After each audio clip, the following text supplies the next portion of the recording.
Welcome into the Scene Project Sports Network. I am your host, Bubba Startz, and we are now here for 789, our weekly baseball show. I'm joined, as always, by my co-host, Big B. B, welcome in. I don't know why I can't hear you. Well, dip out, come back. We'll try it again. And our second co-host, Shady Grady. Shady, can you hear me? I can hear you. What's good? All right, I can hear you too. Sweet. We're good. This is what we get trying to change streams in the middle of Hey, we're good. We're similar to baseball this week. Nobody knows what's going on. No, well, it's great to be here talking ball. Took last weekend off as we did that. Got in. Do we got B? Oh, you got me now? Yep, we got you now. All right, man.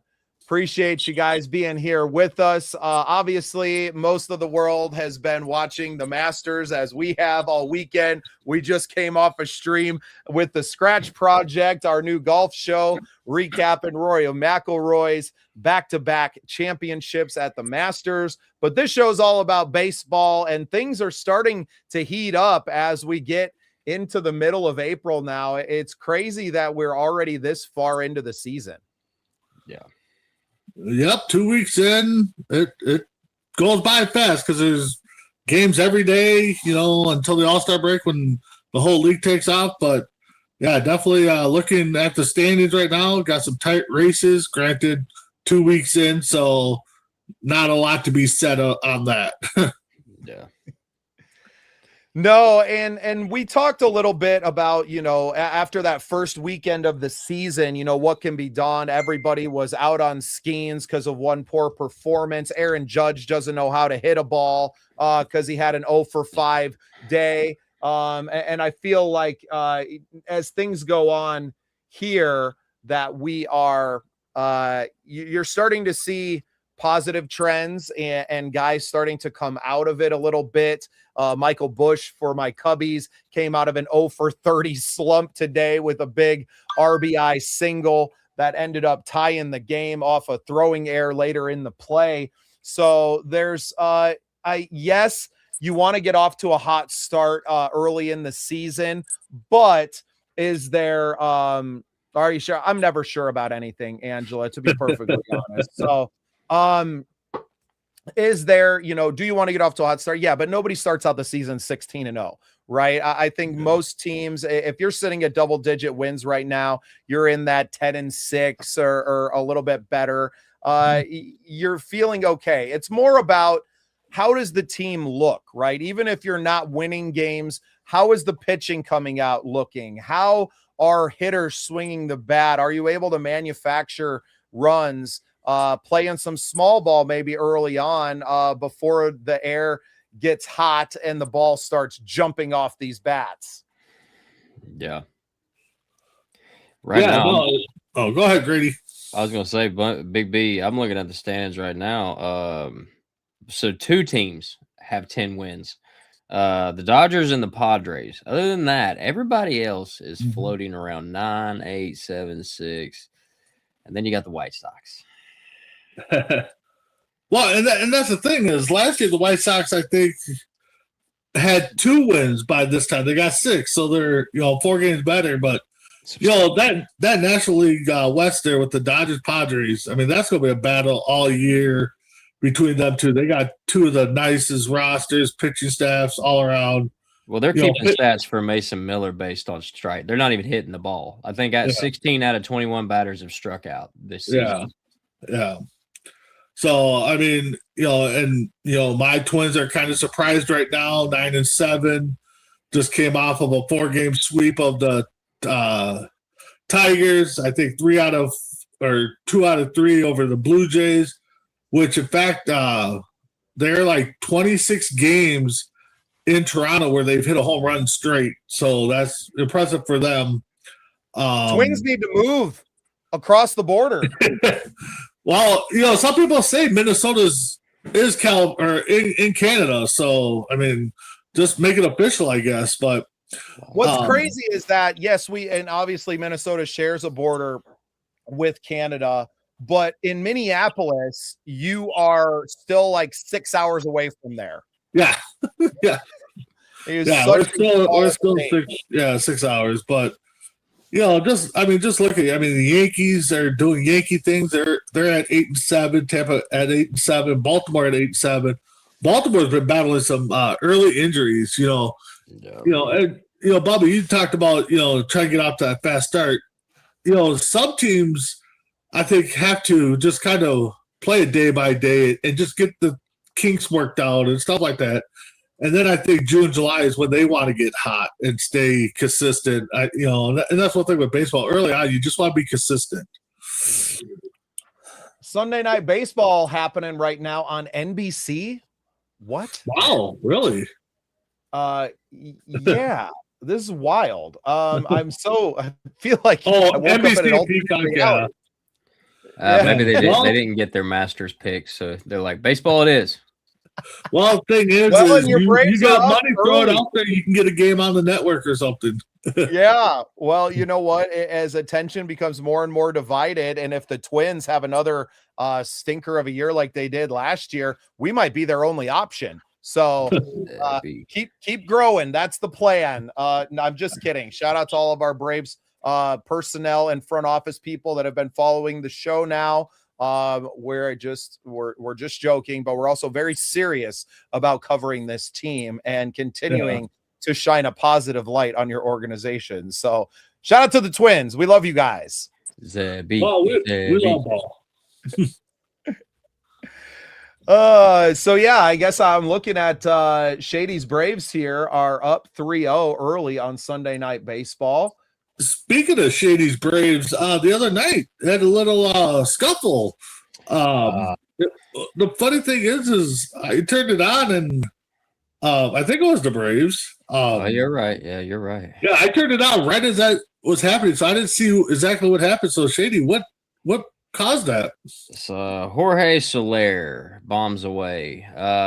He's having a pretty good start to his year. But Reynaldo Lopez and Jorge Soler don't really have the best of relationships. But when you hang an 89 mile an hour changeup 6 times in a row and this guy just keeps hitting it out, I mean, it's kind of, we can't blame Jorge Soler. So Lopez has had 6 bombs hit off of him. Well, number 7 or number 6 left the park in the first inning. So by the 3rd inning, he had hit him. And then by the 5th inning, he threw like way over his head. It's like 98 miles an hour. So gets the ball back, and Jorge hadn't even put the bat back up yet, and he's jawing at him. And here's the thing. All my baseball people watching, y'all know when this happened, y'all saw this. What did the catcher do? Nothing. The catcher's supposed to tackle Jorge to not kill Lopez, but catcher didn't do nothing. Catcher was like, "Hey, man, why are you throwing at him?" So in the midst of all this, they didn't grab Jorge, which was a bad idea. So this Clydesdale of a human's being starts running at Reynaldo Lopez. And I don't know how he only got 1 game. Lopez got 1 game. Soler got like 5 games. But Lopez used the ball as a weapon. Like, he clocked him in the helmet with it. So, and then Walt Weiss tackles Jorge Soler and takes his side. Walt Weiss? Really? Yeah, he's our manager. Wow, that little guy is still sticking around and trying to tackle people. All right. It's pretty old school. Yeah, that really happened. Yeah, and the Braves are good. They're doing fine, but the pitching staff is just tattered. I mean, thank God for the farm system, but I mean, how many kids can you go through before we run out of kids, guys? Right. Welcome to Atlanta. Yeah, well, and the problem is that coming from that they're just not accustomed to playing. It's the attrition, right? Like, you can get these guys up and they can throw some good games, but when you're not used to performing that much and your body's just not as mature, right? You're bringing in a 22-year-old kid, and that's why baseball is, I think, among the pro sports, definitely an man's game. You have you got to figure out a way to maybe not throw your hardest, right? You're figuring out that pace, and I think for guys when they're coming up, well, not so much anymore, right? No, you're right. It's a happy medium is what I'm saying. It is right. Right. It's tough to find, to know that you can dig deep and throw maybe a mile or two, an hour faster when you need that. But being able to say, hey, I'm comfortable, throwing this ball this many times and I could pitch every third day. Right. For some of these relief, in a relief role or every day. I mean, some of these guys, it's incredible. It's incredible. And just the way pitchers are being used now. And we kind of iterated a little bit of that in the first show. And I think we're going to touch on it continually as it continues to evolve. I mean, to the point where they had to change the rules, right? That like you have to face, is it 3 batters that you have to face now coming in as a reliever? Yeah. It's just such a different game than it used to be. But I think you ultimately get a better product. I mean, I'm looking at, and granted it's early, right? But the NL Central standings are there's a game. There's 2 games separating your top from the bottom. So you don't have any. That NL Central is going to be tough, especially with the Pirates really coming out and overperforming. Crazy to watch Brandon Lowe. He just got a new contract this week, right? Goes out as 2 home runs today, one of them being a grand slam, albeit in a loss for the Pirates as they're facing off against my Cubbies. And the Cubs come out with some late inning heroics to take it. But you got the Brewers and Cardinals both at 8 wins, the Cincinnati Reds at 9 wins, who showed a ton of improvement last year as well in that NL Central. I think that's going to be one of the toughest divisions to come out of. Because when you go out west, you're going to have a battle between LA and San Diego, but one of those teams is probably going to be the wild card, right? Or if they don't, you know what I mean? If they're not getting in out of their division, they're probably the first wild card spot. So you're looking at the entire NL Central essentially competing for that champion because it might be your only route in to the playoffs, right? So pretty incredible to watch how this early part of the season is playing out. Looking at the standings in the AL Central, where the Minnesota Twins are, don't quite have a share of it. We'll see how the Cleveland game goes tonight. If Cleveland loses tonight, the Minnesota Twins are tied for number 1 in the division. Absolutely incredible. I know a lot of Minnesota fans have been clowning about it a little bit, because this game, how many games did they lose last year? 90? Somewhere around there. I could look quick here. I got the so to see them up and returning, and we went to a game not last year, 92. but 2 years ago. So obviously the city of Minneapolis and Minnesota Twins fans in general are dogging their team a little bit early on here as they're having success, assuming that it won't last, but you never know. You never know in this league and what you can get. Hey, Pods, welcome over, man. Appreciate you tuning in here on our 789 baseball show. We get together every Sunday. Talk how a little old is Pods? Alex, how old are you? Pods is a young man, maybe not as young. How old are you, Pods? I forgot. I know we just talked last week. Because here's some news. Here's some news. Speaking of the Pirates, I forgot about this. This was huge news this week. The Pittsburgh Pirates gave $140 million to Connor Griffin, shortstop. Oh, that's right. Connor Griffin got the big check. Pods is 30. 19 years old, gave him $140 million. Never played but 1 game, maybe 1 game. I don't even think he'd played a game in the MLB by that point. So that's never been seen before. You don't give people $140 million that not even made it to the clubhouse yet. Pittsburgh's all on it, baby. I feel you, Pittsburgh. Stand up, Pat. Pods is 30, Shady, so he's a little closer to your age. Rep it, dog. We wear it well, right? We need to well, one of you do. I'm not going to tell you which one. That's why we are talking about how baseball is pretty much going to be in a strike year, at the end of the year, because of that contract. I'm not even saying the contract, but the guy hasn't even taken a major league at bat, and he impressed you that much, and you're going to throw out that type of money towards him. I mean, props to him. That is a weird idea there, B. Do you think that MLB teams are worried that Savannah Bananas could possibly comparably pay them for a season and maybe keep them for 2 if the strike continues? Live Golf does have a lot more money than that. But I'm saying, do the Savannah Bananas rival that money? They've been selling out football stadiums for a year. Wow. You know what? I didn't even think about this. And that guy is a businessman. Oh yeah, he's a business guy. Him and Scott Boras.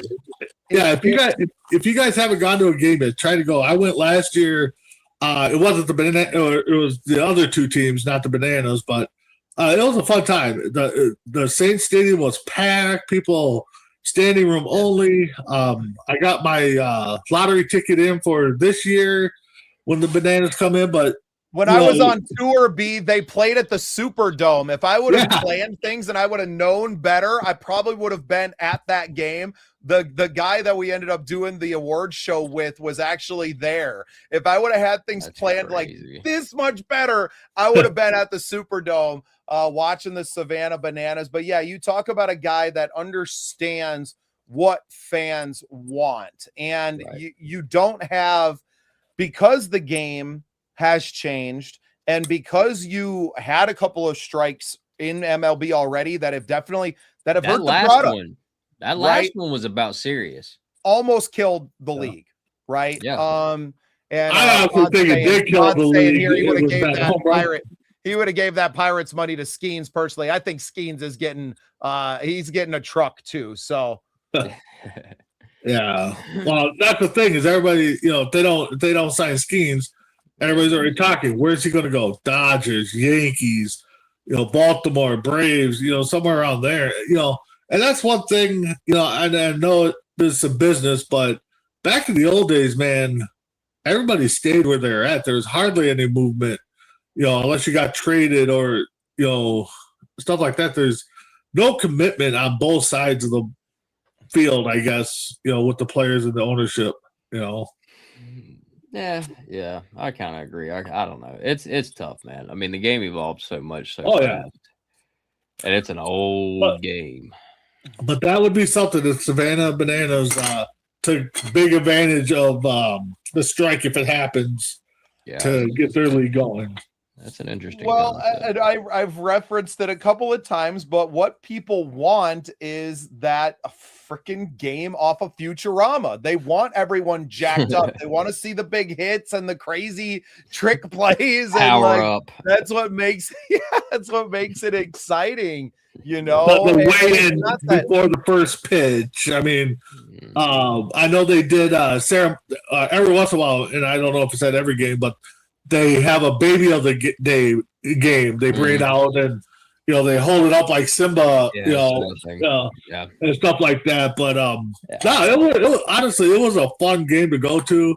I hope to get tickets for this year at Target Field. So, but if Cody joins in here in a minute, that would be a question for Cody, because he's arena.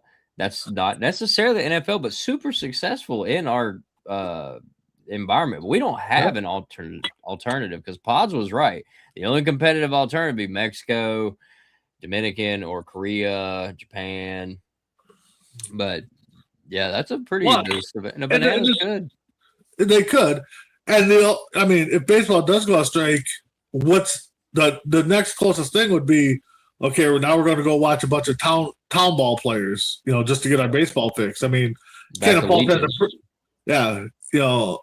Cannon Falls has a pretty good amateur team here, but it's just not the same. But Savannah's jumping in would be pretty interesting. Yeah, well, and I think what it is that baseball is exciting no matter who the players on the field are, right? The stadium experience, the ability to take your small children to the game and to share, it's about the experience. And I think that is what the Bananas and that league and everything that they're doing have really embraced, is delivering on the fan experience. And, we talked a little bit about, Ted Turner's new stadium and everything they've added around there. There's only so much you can do to the product on the field.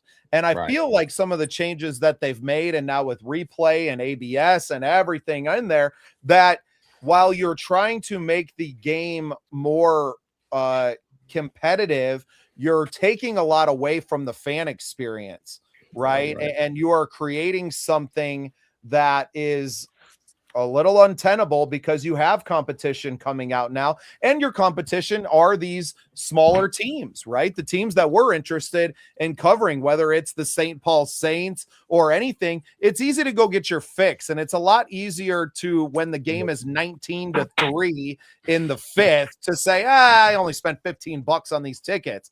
You're not getting MLB tickets for no $15, and then you had to pay for parking, and it was $13 for a damn hot dog, and like, so they've really done themselves a disservice, and I think you turned a lot of fans off. That last strike really turned a lot of people off. The COVID years in between drove a lot of people away. It's a tradition that is bent on the tradition continuing year after year after year. So anytime that you have breaks in that, people tune out. It falls out of their normal, the repertoire of their summer, right? Oh, we go to a game every year. And then, well, once that streak is broken, right, and you didn't go last year, then you're like, I guess we don't really have to go every year, right? And then you end up not going at all ever again.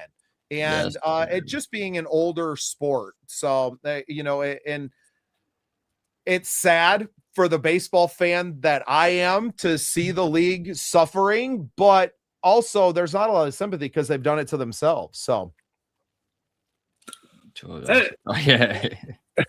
And one thing that is kind of disappointing is a couple years ago, I think it was, me and my son went to a Saints game, and the year before they didn't have the netting all alongside the baseline, like the MLBs, and they did, and I'm just like, really? You guys put netting on? I mean, I understand the safety. Don't get me wrong. Be safe. I get it. But it was just disappointing to see that, because we had front rows tickets and stuff like that. And it was just like, are you serious? I mean, you can't take a glove, man. It's a weapon. No more gloves in the stadium. No more gloves. That's a weapon. You never seen what's that guy's name? Zach Hampel? Get out of here, Zach Hampel. Zach Hampel ever watches this stream, we'll get him. We'll get you, Zach. We'll get you.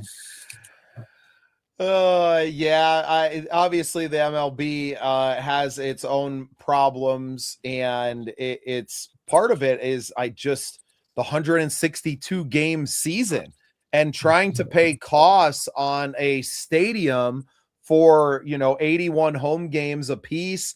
That is 81 days that you have to pay the staff, and you have to pay the grounds crew and the people that are working in the concession stands, and you're trying to make all your money back on maybe a handful of sellouts possibly during the year. And for the teams at the bottom that are not consistently bringing in big crowds, Minnesota, I'm sure their attendance is always in the freaking bottom half of the league, because you spend the first 2 months where you're like, well, it could snow today. So, no different than South Dakota. It was 80 here today, but it was 40 3 days ago, right? 2 days ago, it was 40 degrees. So I'm not trying to go out there and do this. I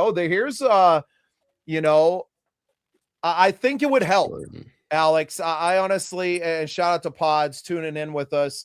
I think you're right. I think they have to do something. Shortening the season, I don't feel right now, nothing is off the table, right? Because you got to figure it out. You have to figure it out. You can't have this season that starts in March and goes all the way through to November at this point and expect to maintain everyone's attention when you're not putting out a product that is as good as the other professional leagues out there. And now you have other sports entertainment leagues like the Savannah Bananas that are cutting into your market share. You got to figure something out. I mean, what if they, and I guess I was kind of opposed to it during the COVID year, but what if they brought in scheduled doubleheaders and only made them 7 innings, like on a Sunday or maybe a Wednesday, doubleheader? Maybe Wednesday wouldn't work, but a scheduled doubleheader and only make it 7 innings. I mean, I know some people say, well, that'll, alter the record books here and there and stuff like that. But what do you guys think of maybe something like that? That would be a large. I mean, Savannah Bananas and Cosmic Ball could probably get away with it for a while, but as a guy who played it all the way through, when you're 16, even 14, I mean, I was there. Shit, man.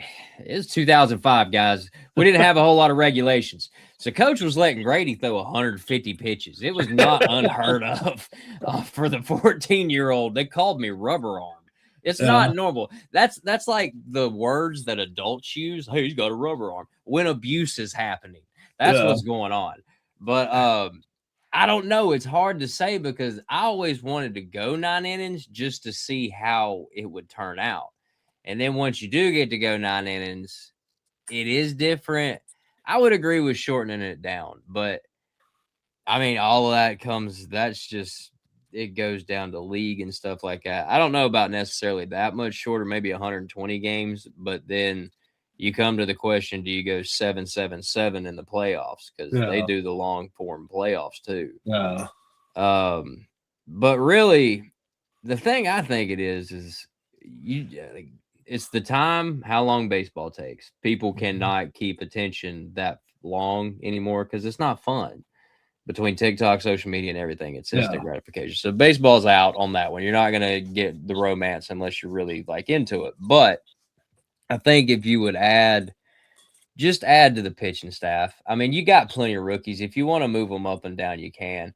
But once again, as a person who's played baseball, if you think you've seen the hardest throwers in baseball right now, they're buried in low single A, and nobody knows their name because that kid can throw 106. He's just never been radared, and he only throws 1 out of 10 as a strike. Yeah. But I mean, they have them. The system's big. Just open it up. Just open the system up because, like, AAA is almost as good as MLB. It's not the stadium and everything, but if you've been to a AAA game, you kind of know what I'm talking about because there's guys that are up and down. Yep.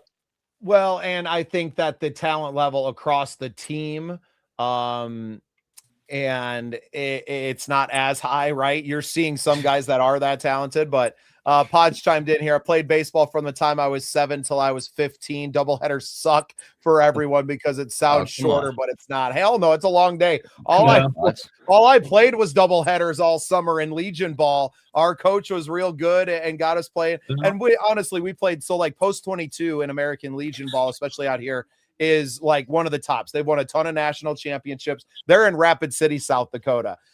So when we would play them, we would play like their freshman team or their split squad. That was which was like the JV split with the freshman team. We beat them one time. And I come from a small town, small program. We were literally pulling guys that had never played baseball before to come out and to step on the field with us just so we could field a team. So no, I played nothing but double headers, man. They are long days out there. You know, you think it's hard to hold your attention for 2.5 hours, which I think they got the average down to now. Try doing it for 5 hours. Right. Yeah. It's crazy. And the way that they do the double headers in the MLB is that they kick everyone out of the stadium and then bring them back in. Like, why not just give everyone 2 for the price of 1 on that? Well, and wasn't Ernie Banks's quote, you know, something about the price of 2, always want to play 2, let's play 2 or something like that? Yeah. Yeah, there was, yeah. But I mean, you know, we talk about the price and stuff. I mean, Bubba, I mean, what are the Twins the closest pro team to you? Yeah, but that's where we would go. I'm about as far away as I am from the cities to Kansas City. Okay. But I mean, if you were to want to go to a baseball game, you're like, okay, now I have to think about travel. I got to think about a hotel room. Do I want to come back? Do I want 1 game or 2 games to make it worth my while? You know, and then the price of the tickets, and then of course you got to get something for the little ones. You know, and no, so you don't. Well, you don't have to, ball, but. Right? Yeah, I got a ball thrown to me out of the bullpen last time. We were lucky to get that. Although first inning, second batter when we were out there, we were right in the left center power alley. So B, you know the stadium out there, the bullpen is out in the outfield out there, kind of in the power. We were right along that walkway, closest there, and the rest of the family took those seats in. So I'm like, dead left center, and oh gosh, Dan, I'm thinking it was shortstop for the Twins. Oh, when? Yeah, when? Just 2 years ago. Big name that came Oh. over. Their big free agent signing. Oh, Carlos Correa? Yeah, Correa hits one, and it's coming right at me. Like, I played outfield Yeah. my whole career. So as soon as it comes off the bat, I'm like, come on. It's coming right here. Landed like 3 rows in front of me out of the park, but close. Oh, So we got this last year Nice. at a Cubs game. Yeah, Harrison Bader. So the way we got this was we went to the Cubs Twins game, as we've done the last couple of years, and the guy we go with, he's buddies with the Twins equipment manager. So he told him that he would have a bag of goodies for my son. And we're like, okay, cool. So the bat broke in the middle of the game, and I'm like, hey, text him, just jokingly, say, hey, we want that bat. And at the end of the game, he brought us the bat. So that was a big talker when we took the light rail. Everybody's like, oh, you got the bat. How'd you get that? And so we told him, and, so, yeah, I was hoping to get it signed this year, but, of course, Bader got traded, 2-3 weeks after that game. So, yeah, we'll have to figure out some way to get him this. That's why they traded him. They're like, you gave that bat to who?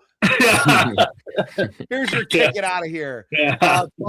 Pod's had a comment. I think it's time for Rob Manfred steps down. I think baseball needs new blood. It needs new ideas. You've been introducing some of these things. The problem is that you're like 4 years behind the NFL or the NBA implementing things of a similar nature. You're too slow to react. You're too worried about the tradition of the game. You haven't been forward enough about moving things out there. You're too worried about pissing old fans off or whatever, or the owners or whoever. The reality is, if you shorten the season, I think you would have a better opportunity to sell the games. It makes each game more valuable in the long term, right? And then you lengthen the playoffs, because the playoffs are almost always sellouts. So it puts more of an impetus on teams to not just like struggle through and get the cut of those TV rights, because that's another big thing too, right? Those are going in the can, as nobody's paying for that. These big media companies aren't paying tens or hundreds of millions of dollars for the rights to broadcast your shitty games. They're all just starting their own media companies, right? Yeah. So it's changing. And I think the MLB needs new blood. They need someone, and not that Andrew Silver has been perfect in the NBA, but you need someone that's going to be, yes, we have traditions of the league, but also we need to honor these young fans and build new traditions into the league as well. You can't just continue to be archaic and expect to evolve.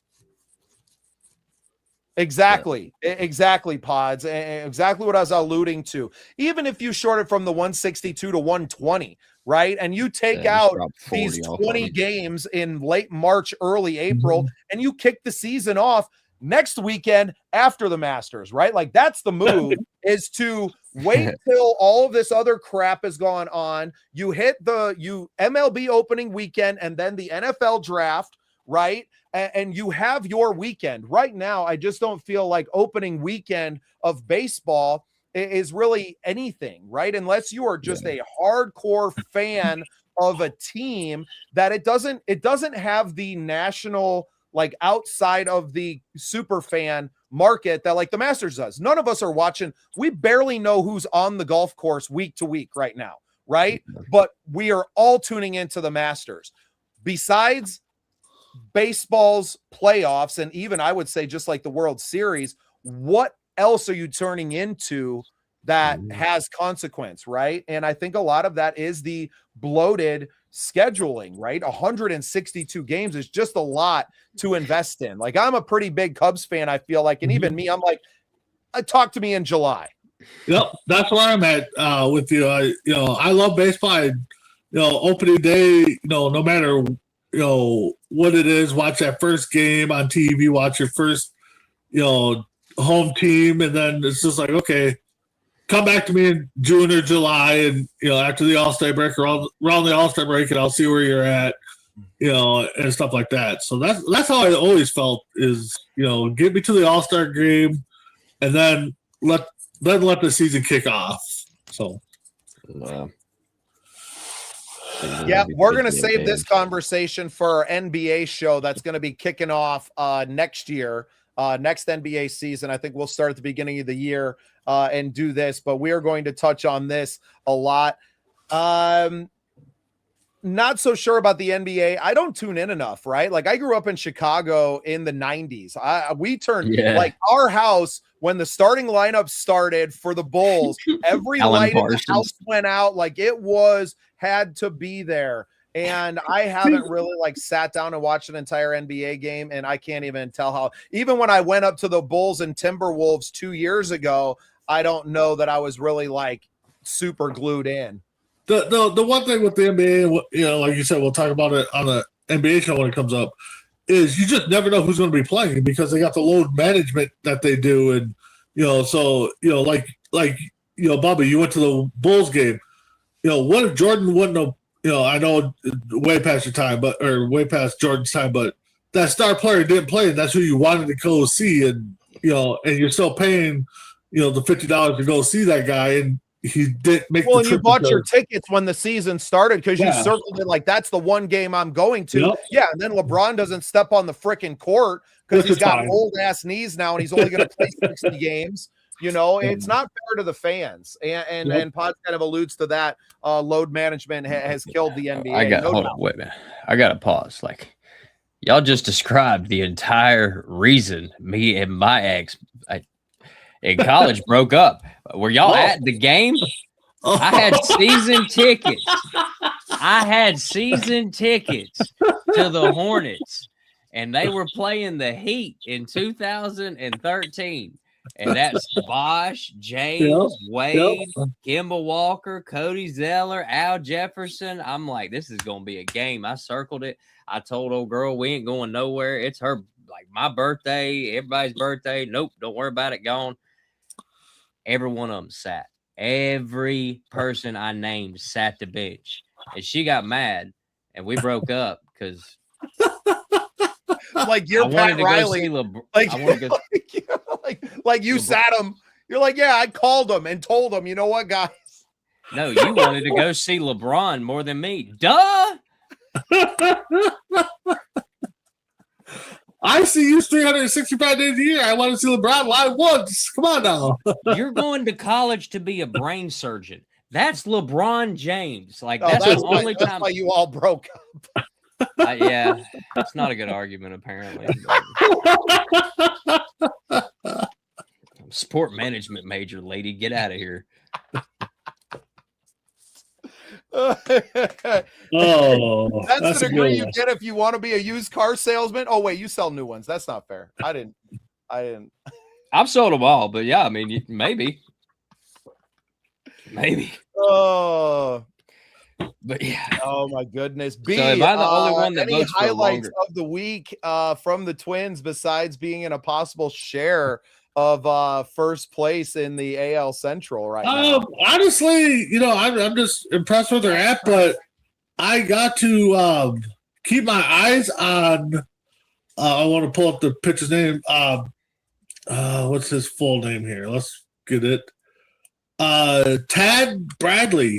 3 starts, 3-0, 1.25 ERA. So, you know, something to kind of watch there for the Twins. Him and Joe Ryan look to be like a nice 1-2 combo if they stay healthy. So that's something to watch. I'm just right now, for me, the highlight is just, you know, that they're winning, that they're playing good ball, that they're not sneaking up the joint. Yes, Royce Lewis is on the 10-day DL already. Buxton, I don't think, was too far behind him if he hasn't. So those guys just have to stay healthy. But overall, you know, watching them take care of Detroit, take care of Toronto, you know, and then I think they get to come home tomorrow and start a homestand. So just, you know, just impressed that they're hanging around. Yeah, 2 teams that made obviously deep. I mean, Toronto was in the World Series last year.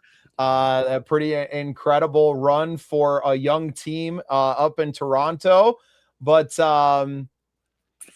Yeah, it's nice to see the Twins doing okay and being there. Pod says highlight of the week goes to the Los Angeles Angels, Joe Adele for robbing 3 homers, and the Dodgers, Max Munch hitting 3 homers, the last one to walk it off.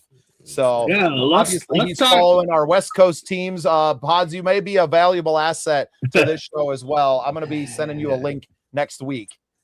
As long as you don't sit there and just drown me with Dodger talk, I don't care. But yeah, let's talk about Dell's performance there. 3 home runs that he robbed in one game. I mean, you typically might get that once a month or maybe twice a year, but to do that in I 3 played games, for 17 years. I never robbed a home run.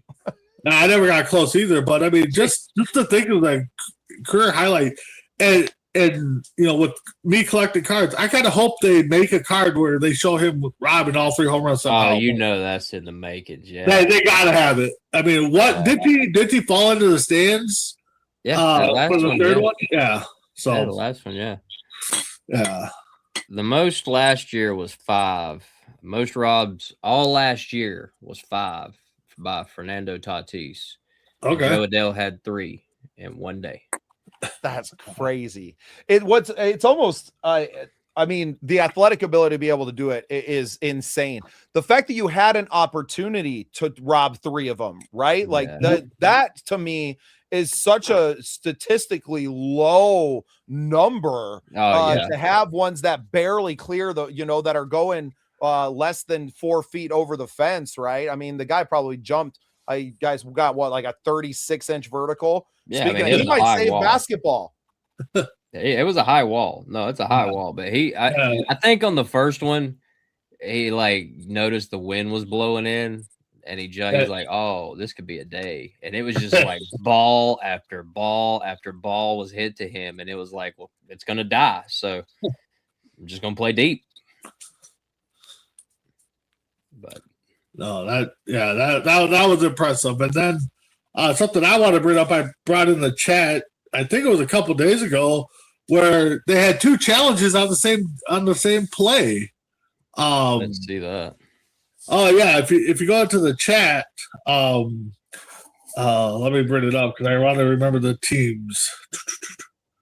Mason Miller. Padres. Oh, this is what you were talking about off the top then. Yeah. 16 of 21. They're not even keeping stats on hits anymore with him. Hey, how many people have put it in playoff Mason this year? What? Yeah. Well, that's the thing too. Is the number guys are always looking for new ways to break down something. Yeah, the Cubs had to get past that Padres squad in the playoffs last year, and I hadn't watched a lot of Padres ball before that, but I don't know that the Cubs saw anyone that didn't throw 100 miles an hour the entire time. Everyone on the team throws triple digits. It was crazy. Ben Joyce hit 105.8 so far this year. So I watched Billy Wagner throw. We went to an Astros game. My aunt lived down in Houston for a little while, and it's a blur, right? And we were first baseline, so you're watching the ball the entire time. And I was maybe like 11 at the time, right? Playing some t-ball, just slinging it. That's the first. I mean, in person, that may be the only player that I've ever seen hit 100 at a game in person like that. But it was it's so fast, fast. And now you're telling me someone threw it 4 miles an hour faster than that, right? Almost 5. It's crazy. And just to hear that snap of the glove when it hits, it was so loud. It was in the old Astrodome too. It was before they built the new stadium. It was cool. But so in the Red Sox Cardinals game, the batter, the ump called hits backman, so he starts walking to first. Red Sox challenged it, so they got it called back, reversed, and then the Cardinals challenged that it was catcher's interference, and put it back on first base. And put it back on first base. And they wonder why fans are leaving the stadium because that was a 10-minute break in the action while they're figuring it all out and going back and forth. And, it is what it is. I know they're trying to get it right, But we want them to get it right too. But I mean, part of it too is baseball is a blink of an eye. I mean, you're going to make mistakes. I mean, we can't have everything perfect, and that's what people want nowadays. They want things to be perfect. Well, because we have the technology that allows that, and I think we are in the next 5 years going to see that human element in a lot of sports taken away completely. If you have the technology for ABS now in real time to deliver, did that ball hit the strike zone or not? Why do you have a guy back there? Nope. Right? If you have the camera systems installed everywhere that can narrow it down to the finest, then you just have 4 umpires behind screens off the field that are making the calls. And maybe you have them out there. Maybe you keep guys on the field for a look, but it's an in the ear thing that just tells them what to call. And, for me, wait a minute. Is that the wager then? That we get rid of pitch clock and you can get out of the batter's box again? Because that's 2 rules they can't do right now. Batters don't be walking around outside the batter's box, and pitchers have a pitch clock. We get rid of those and they can go back to normal, but we have to use complete camera systems, umps, no more jobs. Y'all got to hit the road. I might honestly be down with that. If we would just go back to bullheaded baseball, no, nothing. You'll know it's a strike or a ball. It's going to go bing or dang. That's it. You just go. I might be into that. Poor Buckner, man. The thing is the games I got to, I haven't even really. I mean, I watched the first game I went to with the pitch clock. I watched it, but I didn't think it played a factor in it. I'll give you a hint there on that one. So I didn't know it was a thing either, but that's a rule that we were just taught that from a kid. If you're a pitcher, it's like you need to be back on the mound and pitching again within 10 to 15 seconds because of this rule right here. Everybody that grew up, the shortstop or the center fielder was probably the best player, right? Yep. Probably wasn't the smartest kid ever, right? Right.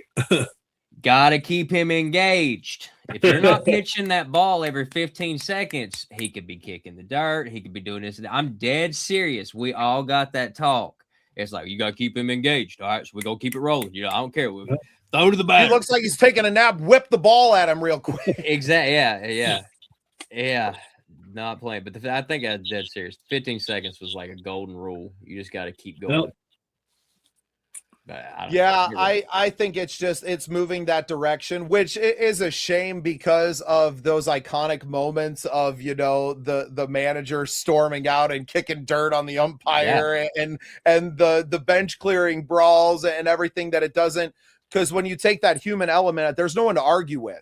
Right. Yeah. And I think you actually speed the game up in other ways. You take away the pitch clock and those things, and you just put it all on the computers and AI and run it and shorten the season. And I think you just do, and I don't think you do incremental change at this point. I think you just do it all in one go. You say, hey, it's a new game. It's a new era. You leave the record books the way they were, and it's MLB 2 now, right? Yeah. It's the new dawn, and you leave those record books where they were, but you start anew. You change the game. You let all of them juice up. You get these guys as big as possible, throwing the ball 114 miles an hour. Let's go. We're bringing back beer sponsors, cigarettes. Who wants one? Let's go. Back in there. But you talk about people getting out of the batter's box and stuff. Yeah. I mean, how would that have affected Nomar Garciaparra and Chuck Knobloch, who after every pitch had to get out of the box, readjust their batting gloves, readjust their stirrups, and tie their shoes, and and they get back in, and so.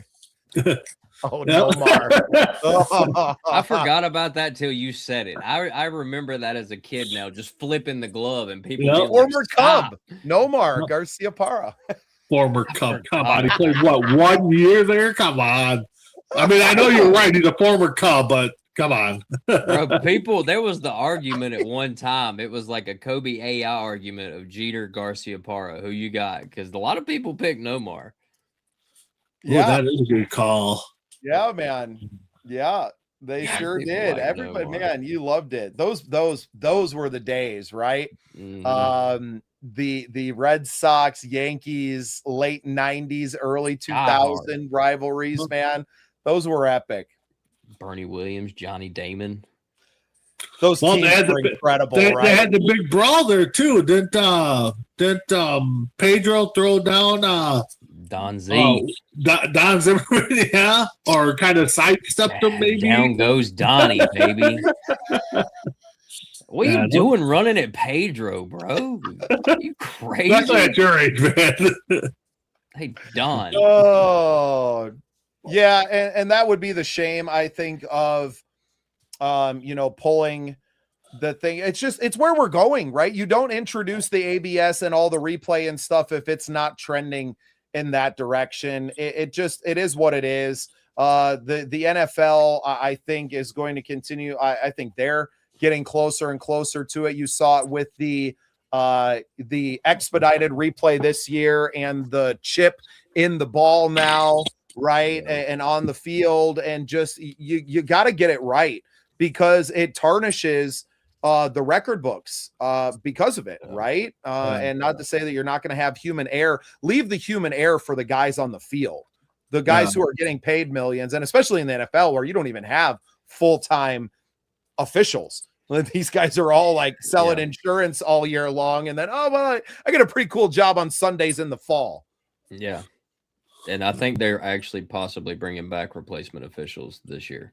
Yeah, there's that talk too. We'll have to talk about that on Vikings. And I don't think they're going to let it get to that. They're going to say, screw it. Cool. We have this new AI referee system, and that's what we do now, and that's it. And the NFL would be the move. And if the NFL goes that way, all the other leagues then have to follow suit. It is what it is. Well, I think one of the biggest companies in the world at this point, right? Like the league as itself is a $1 trillion brand. Yeah, the only sport I don't think that could go to no officials would be basketball, I think. I don't know. I mean, they could probably figure out a way, but now I didn't know until the March Madness about this whole like in the cylinder rule. Oh, yeah, that threw me off. Did you see any of that? So yeah, like if you're up in a guy and guarding a guy, you can't be in his cylinder, they call it. So like up, like pretty much like humping his leg. Right, if he's here, you can't throw a hand here. Oh, okay, gotcha. Okay. Yeah. I saw a lot away from the hoop when they were, a couple of guards, point guard guarding up in there. Doesn't show, but Alec, I'm with you, man. These are some of the greatest moments in sports because of the human element to it, but it's just it's going away. It's just the reality of the game at this point. And if you want to get to the truest form of it, we have the technology to do it now. It's coming. It's around the corner. It is no longer something that's far off. Even a few years ago, they said, oh, well, replay will never be in baseball. And now they're literally replaying. You have an option to replay every pitch, right? So why even mess around? Why let the guy call it ball and strike regardless? It is what it is. And as a hitter, I think it makes the game even better because the hitters have to get better. You have to be your batter eye has to be perfect. Then you can't rely on, well, this guy's got a pretty tight strike zone today. Oh, well, I'm going to get, he hasn't been calling that ball that's, even an inch over the plate a strike today on the outside corner, right? So it's going to change the game, and I think it's going to change it where you want it to, which is on the player development and getting a better on-field product. But I'm probably in the minority here now. It's all right. Times will change, and I think people will come over. But we heard that argument on how umps called difference when it was you had the AL umps and then you had the NL umps, and this guy calls it this way. I mean, that was back. That was a debate in the 80s and Jerry 90s. West and all them. Yeah.